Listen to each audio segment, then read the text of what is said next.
ஆண்டவரும் நிச்சயமாக இயேசு கிறிஸ்து நாமத்தினாலே உங்களை வாழ்த்துகிறேன். கர்த்தர் ஆசீர்வதிப்பாராக. இந்த கால வேளையில் ஏசாயா தீர்க்கதரிசன புத்தகம் 51:3 நாம் தியானிக்க கர்த்தர் கிருபை செய்வாராக. ஏசாயா 51:3 கர்த்தர் சீயோனுக்கு ஆறுதல் செய்வார். அவர் அதில் பாழான ஸ்தலங்களை எல்லாம் தேர்தலடைய செய்து அதன் வனாந்தரத்தை ஏதனை போலவும் அதன் அவாந்தர வெளியே கர்த்தரின் தோட்டத்தை போலவும் ஆக்குவார். சந்தோஷமும் மகிழ்ச்சியும் துதியும் கீதசுத்தம் அதில் உண்டாயிருக்கும். என் ஜனங்களே, எனக்கு செவி கொடுங்கள்.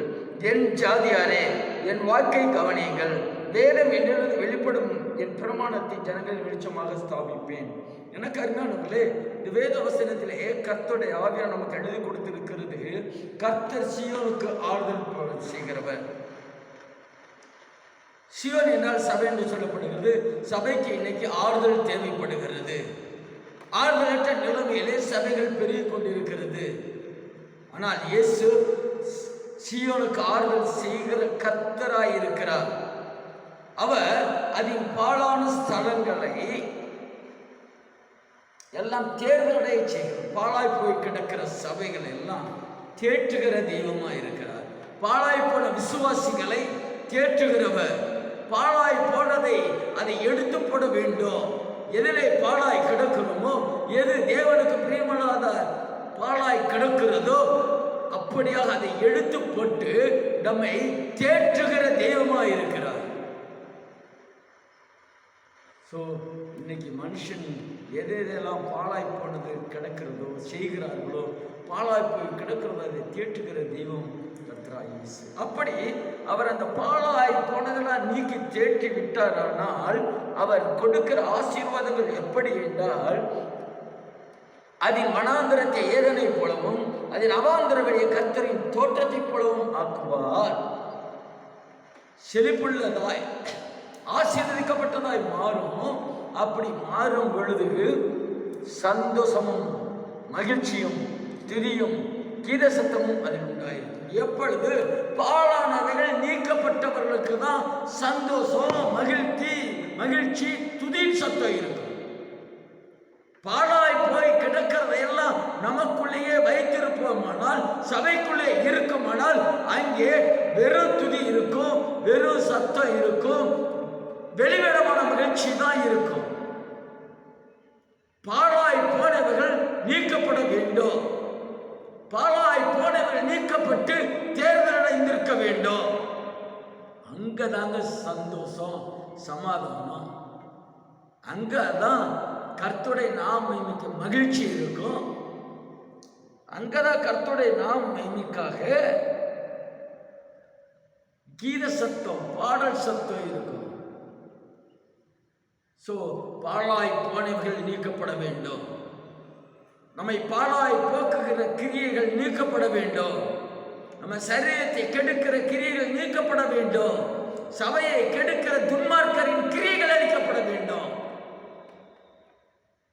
எனக்கு அருமையானவர்களே, கர்த்தருடைய நாம மகிமைக்காக அடுத்த வசனத்தில் இப்படியாக சொல்லப்படுகிறது.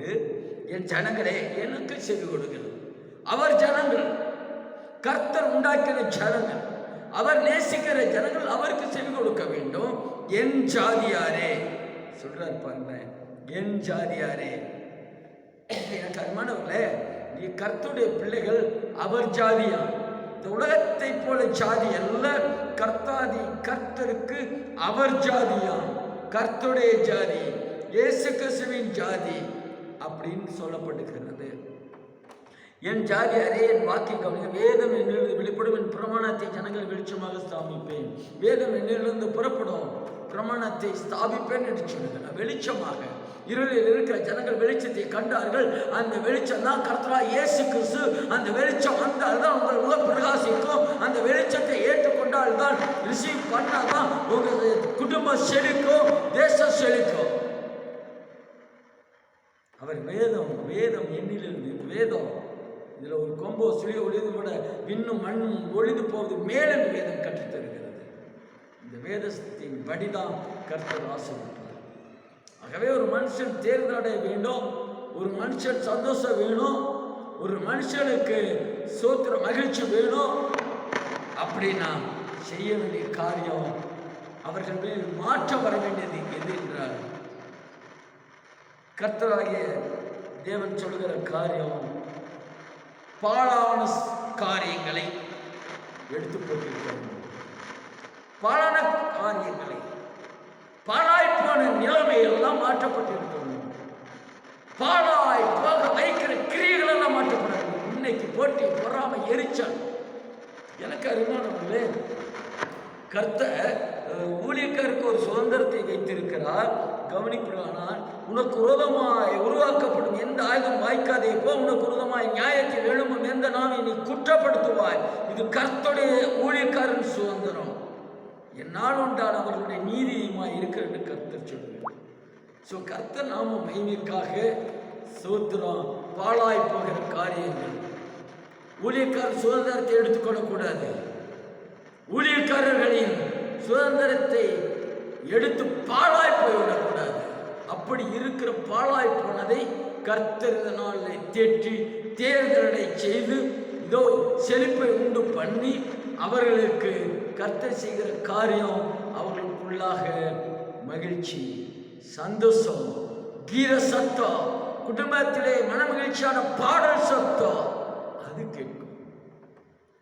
ஆகவே கர்த்தர் நாம மகிமைக்காக நம்மை தேர்தல் அடைய செய்யாத அப்படி பாழான கிரியைகள், பாழான சோத்திரம், செயல்பாடுகள் இவைகளெல்லாம் எடுத்து போட்டு கர்த்தர் தேற்ற தயாராக இருக்கிறாரே, அதற்கு ஒப்பு கொடுப்போம், அதற்கு ஒத்து இருப்போம். அப்பொழுது கர்த்தர் நம்மை தேற்றி நிச்சயமாக மகிழ்ச்சி, சந்தோஷம், கீத வார்த்தையும் பாடல் சத்தம் கேட்க செய்வார். கர்த்தர் உங்களை ஆசீர்வதிப்பாராக. அப்படியாக கர்த்தரோடு செய்திருப்போம். எங்களுக்காக சேர்த்துக் கொள்ளுங்கள். நாளை காலையில் 10 மணிக்கு லிபனோன் செபத்தோட்டம், Sirumalai road, Palpandi bus stop, 2 பாறை என்கிற இந்த ஸ்தலத்தில் விசேஷமான விடுதலை உபவாச ஜெபம் இருக்கிறது. பாஸ்டர் ஜெபமணி திருப்பூரிலிருந்து வருகிறார். வாருங்கள், இணைந்து செபிப்போம். திண்டுக்கல்லிருந்து காலையில் 9:15 பஸ் இருக்கும், அடுத்து 10:15 இருக்கும். அல்லது சிறுமலை பிரிவில் இறங்கி நீங்கள் நடந்தும் வரலாம். வாருங்கள், கர்த்தர் நாம மகிமைப்படுவதாக.